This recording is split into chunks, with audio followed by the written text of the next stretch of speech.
For most people, this name rings a bell.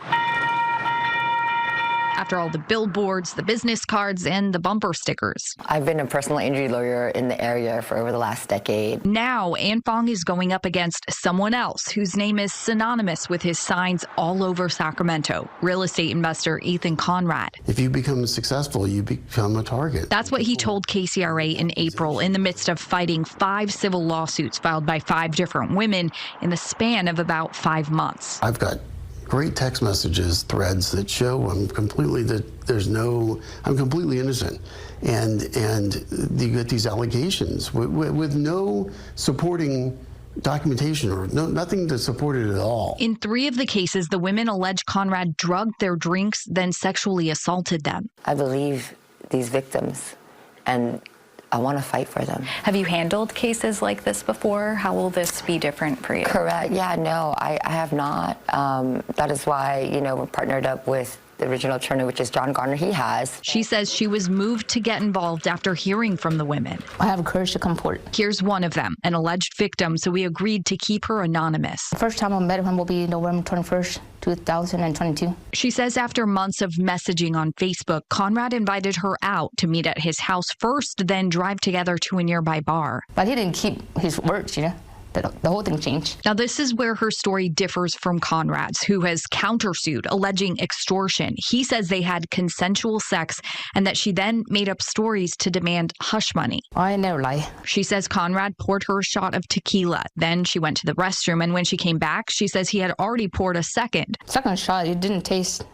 like the first shot. She says she started to feel strange. My body started feeling really heavy, and my eyes, pretty much...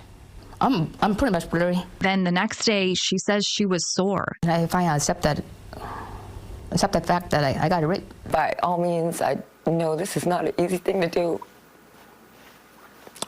To talk about it, to speak up. Something Phoong says she knows firsthand. Immediately when I heard one of the victims' stories, it's like, oh my gosh, that's what happened to me. Unrelated to this case, Phoong says after meeting someone online in her 20s, she became a victim of sexual assault, and she stayed silent until now. I started doing billboards because I wanted to be seen as a strong, woman in the industry. And that was the image I was trying to project, right? And so in being here today and having this type of conversation, I really wanted to be open and to be vulnerable. Do you think this is the start of maybe handling more cases of this nature? I think it is. I hope to be able to stand up for people in a different light now, in a different way, in a different setting. While the civil cases against Conrad are ongoing, he's not facing any criminal charges. Keep in mind, prosecutors have a higher burden of proof in those criminal cases. So here's the latest update from the sheriff's office. They say in the first case involving that woman you heard from earlier, detectives found no evidence of a crime.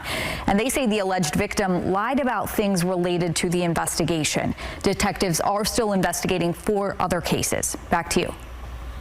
Attorney Chase Meister is no longer representing 2 of the alleged victims after Conrad sued Meister for defamation. Meister claims the suit is meritless.